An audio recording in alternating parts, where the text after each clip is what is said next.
নতুন নতুন বিয়ে করলে বউয়ের সাথে সবারই রোমান্স করতে একটু বেশি মন চায়। আমিও তাই করতেছিলাম। বিয়ে করছি 1 সপ্তাহ হয়েছে। গতকাল শ্বশুর বাড়িতে গেছি। 3 দিন শ্বশুর বাড়ি থাকতে হবে। গতকাল সারা রাত শালা শালিরা প্রচণ্ড বিরক্ত করেছে, ঘুমাতে দেয়নি। একটু পরপরই শালি এসে দরজায় নক করে বলে, দুলাভাই চা খাবেন, বার্গার খাবেন, এই খাবেন সেই খাবেন, বলে আমার মাথাটা খারাপ করে দিয়েছিল। এদিকে শালাবাবু আমার পাশে বসে তার খতনা কাহিনী শোনাচ্ছে।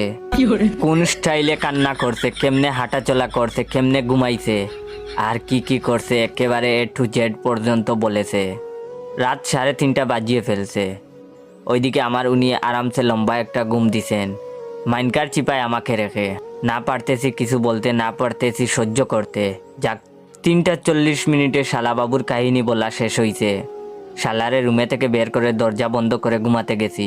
ঘুমটা আসতেই বউ ডাকাডাকি শুরু করে দিছে।